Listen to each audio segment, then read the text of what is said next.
Welcome back to the deep dive. Okay, let's talk about that feeling. You've got this crucial task, it's staring you down, and suddenly you find yourself, I don't know, alphabetizing your spice rack. Or maybe finally figuring out the difference between passive and active computer memory. If that sounds familiar, well, this deep dive is definitely for you. We are tackling procrastination. That kind of paralysis when you know you need to do something important, but you just can't start.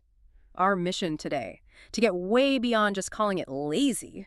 That label is, frankly, pretty useless. We've got a stack of research here looking into the history, the hidden psychology, especially the fears driving it, and really importantly, the practical strategies, cognitive and behavioral, that actually make a difference. And we need to be clear right away. This isn't some new problem caused by smartphones or the internet. This struggle, it's old, really old. I mean, you can go back to the English novelist John Lilly.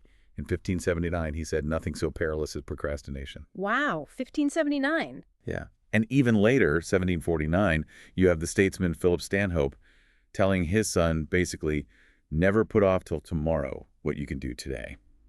So this challenge, putting off important stuff, it's been bothering people for centuries. It shows this is a really deep-seated human thing. Okay, let's unpack this then. Starting right at the basics. We hear the word all the time. The Latin root is pro, meaning forward, and crastinus, belonging to tomorrow. But what does procrastination actually mean in, like, a modern psychological sense? Well, the sources we looked at define it not as some kind of character flaw, which is important, but as a complex, automatic problem habit. The habit, okay. It's the purposeful act of putting off an important and timely activity until another time. Yeah. And usually that comes with predictable, often negative consequences. So it's not just delaying, it's delaying something you know you should be doing, right? Even when you kind of suspect you'll regret it later. Exactly. And if you want to fix it, you really have to see it as this system with three connected parts. It's not just one thing. 3 parts. Yep. First, there's the cognitive part. That's the thinking. Their procrastination thoughts. You know, the internal chatter like, oh, I'll do this later when I feel more ready, or I need to be inspired first. Right. The conditions aren't perfect yet. Precisely. Then second, there's the emotive component. This is the feeling side. The dread, the anxiety, maybe even physical tension you get when you just think about the task. You sort of evaluate it as threatening or unbearable, and that feeling makes you want to avoid it. Okay, so thoughts and feelings. What's the third? The behavioral piece. This is the actual action, or inactions, diverging, swapping that high-priority thing for something less relevant. Like you said, the busy work, the endless email checking, or that sudden urge to, I don't know, deep clean the fridge. It really is a full system then, isn't it? Mind, emotion, and action all kind of conspiring to make you retreat. And this is so crucial for anyone listening. You have to see this as a changeable process, a habit, not who you are. The sources are really strong on this drop that damaging label, I'm a procrastinator. Right, it's not an identity. No, you're just showing a habit. And habits can be changed. Believing you're fundamentally flawed, that's paralyzing. Okay, that distinction feels really important. If it's a habit, let's look at what's driving it, the engine behind it all. The sources mention things like low confidence, sure, but they really highlight 2 deep psychological roots that are often hidden: fear of failure and, maybe surprisingly, fear of success. Yeah, the fear of failure. That's the one people often recognize, or at least suspect. It's often about this anxiety around testing your potential, your actual ability. How does that work? Well, the sources give this great example of David, a really smart lawyer. If he puts off writing a complex legal brief until the very last minute, the night before it's due, the outcome is kind of safe for his ego. Safe? How? Because if the brief turns out just okay, or even mediocre, he can genuinely tell himself, and maybe others, well, it wasn't my best work. Imagine what I could have done with another week. Procrastination gives him an out. It sort of breaks the direct link between his ability and the final performance. So he avoids finding out what his absolute best actually looks like just in case it's not as great as he hopes. Exactly. He'd rather risk a rushed, maybe subpar result than face the possibility that his best effort still wasn't quite good enough. And how does perfectionism tie into this, that sort of all-or-nothing thinking? Oh, it feeds right into it. Maladaptive perfectionism, as the sources call it, sets up this cognitive trap. If you can't do it perfectly, it feels like doing it at all is worthless. Like it doesn't count unless it's flawless. Right. Take Steve in the sources. His goal was the gym 7 days a week. He managed to go twice. But because his standard is 7 or nothing, he feels like a total failure. That sense of failure, that disappointment, it's so strong, it just reinforces the urge to avoid starting next time. Why bother if perfection is out of reach? Okay, that makes sense for fear of failure, but now the really interesting one, fear of success. That seems counterintuitive. Why would anyone fear succeeding? Success is good. Right. You'd think so. But success changes things. And change, even good change, brings new anxieties. One big one is the fear of losing control. Control. Yeah, the fear that success means you turn into this relentless workaholic. You lose your freedom, your personal life gets swallowed up, you're suddenly on this treadmill you can't get off. Okay, I can see that. What else? There's also the fear of external reactions, Yeah. criticism, attack even. Mm. There's an example of Andre who turned down a promotion. He knew moving up meant making tough calls, having more visibility. And he didn't want the heat. Pretty much. He basically said, if I move up, people will fight me, criticize my ideas. I'd rather just stay out of the way. Success can make you a target. And then there's the guilt factor you mentioned earlier, feeling like you're leaving people behind, your family, your community. That can be incredibly powerful, a really deep emotional barrier. The sources talk about first-generation college students, like Louis Watt. As he does well academically, this gap starts to grow between his new world, the university world, and his family's traditional culture back home. So he feels conflicted. Deeply. Anxiety, guilt, feeling alienated from the very people who raised him. And procrastination, putting off his studies, can become this subconscious way to try and slow that separation down. It's almost like signaling, hey, I haven't left you. I'm still part of the old group. Wow.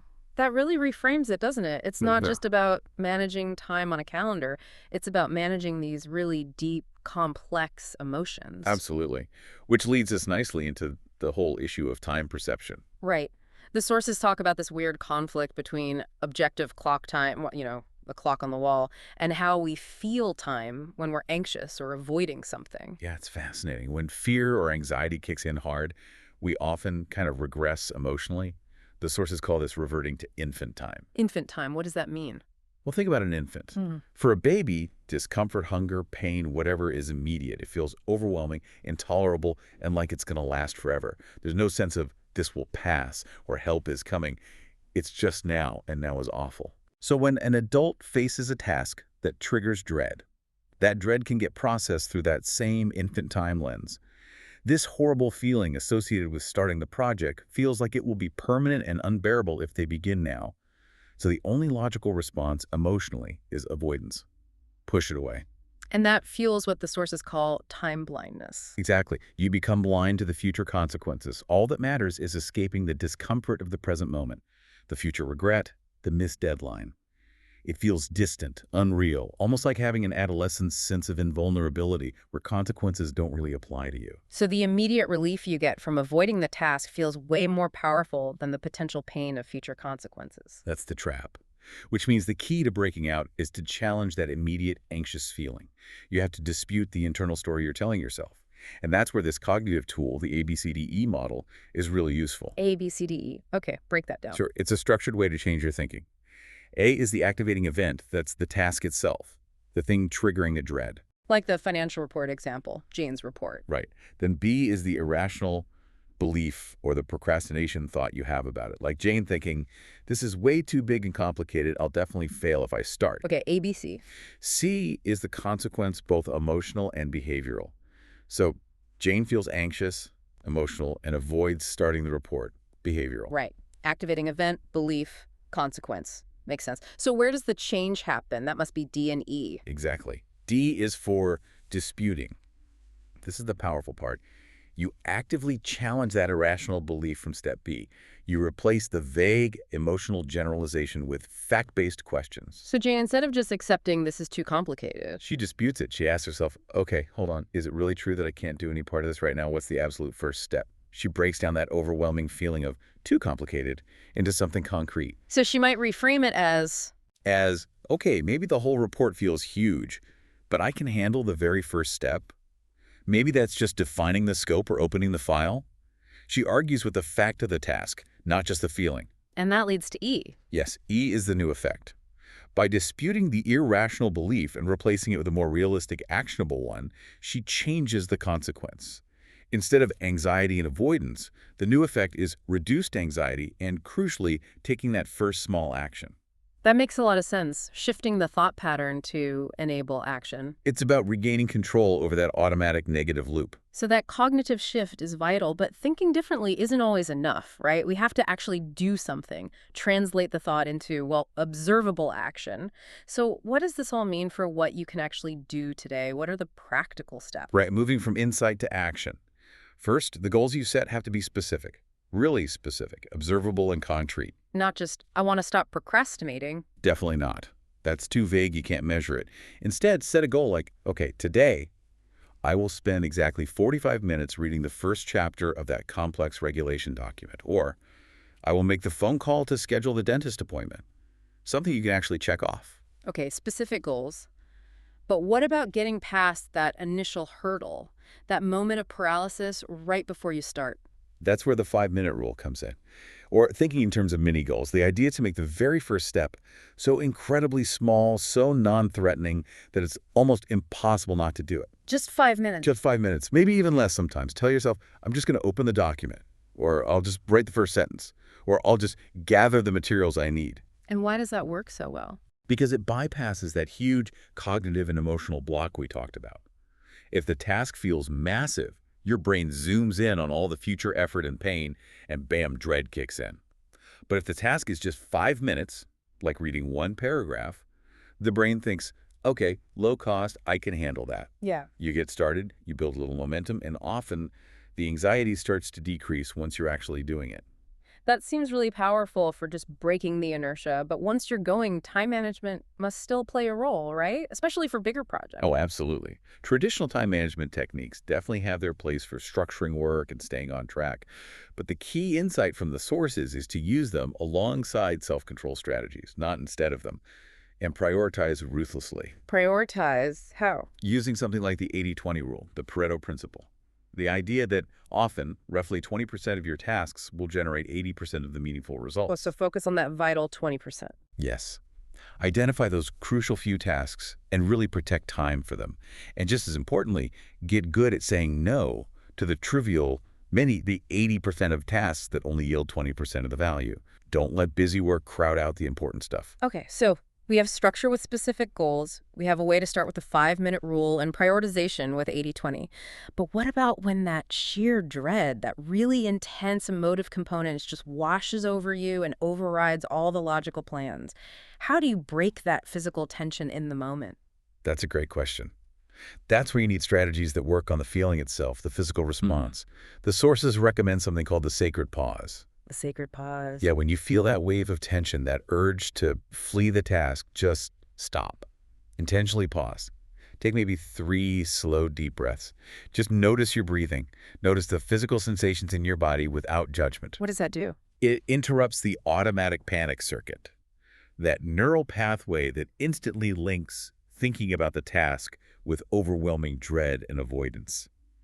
That brief mindful pause creates a space for a different response. A moment to choose differently. Exactly.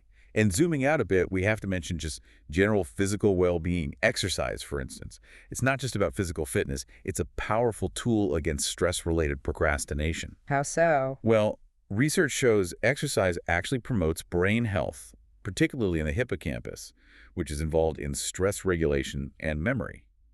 Better hippocampal function means you're literally better equipped to manage stress and emotional tension, which makes you less likely to default to avoidance as your main coping strategy. So moving your body helps regulate the emotions that fuel procrastination. Precisely. And finally, for those really high anxiety moments when the negative self-talk is just overwhelming and the pause isn't quite enough, is there a more structured way to navigate that emotional storm? Yeah, is there like a step-by-step for managing the feeling itself?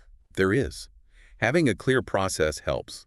The sources outline a comprehensive plan, sometimes called PURR, focusing on emotional barriers. While the whole acronym is a bit much for now, the really key steps involve that initial pause we talked about, then consciously reasoning. Reasoning. Like the D's in A, B, C, D, E. Exactly like that. Forcing yourself to rationally challenge and dispute the irrational beliefs driving the anxiety in that moment. The core idea is having a specific plan ready. So instead of reacting automatically with emotion, you respond intentionally with reasoning. That's how you maintain control and keep moving forward, even when it feels hard. Okay, so pulling this all together, this deep dive really shows that procrastination isn't simple. It's not about laziness or lack of willpower. It's this complex, kind of systemic habit. Yeah, driven by some pretty deep, often hidden psychological fears, fear of failure, fear of success, and it's amplified by these weird distortions in how we perceive time when we're stressed. But the really hopeful part, the core takeaway, seems to be that it is fixable, not by trying to magically become a different person overnight, but by using these targeted strategies. Right, things like the 5-minute rule to just get started, the cognitive reframing, like ABCDE, to challenge the negative thoughts, and really prioritizing self-acceptance over some impossible standard of perfection. It's about the process, not just the outcome. Exactly. When you focus on just observing yourself without harsh judgment and taking those small intentional steps, you start defining yourself by that process of change. The goal becomes just consistently moving forward, accepting that progress is often messy and imperfect. It's definitely not about waiting for some mythical perfect moment when you finally feel ready. Which brings us perfectly to our final provocative thought for you, our listener, to mull over. If we accept this idea that our brains actually respond better when we focus on resilience, on the process, rather than demanding perfect performance, and when we practice self-acceptance, then the question becomes, what meaningful long-term goal have you been avoiding, perhaps for years, simply because you haven't yet granted yourself unconditional self-acceptance to pursue it imperfectly? Thanks so much for listening. I'm sorry that was kind of an abrupt ending, but I created that using Google Notebook LLM. The list of sources, all of which are empirically based, is in the description. I hope that had some useful strategies and you'll be able to use it for yourself with courage and self compassion. Take care.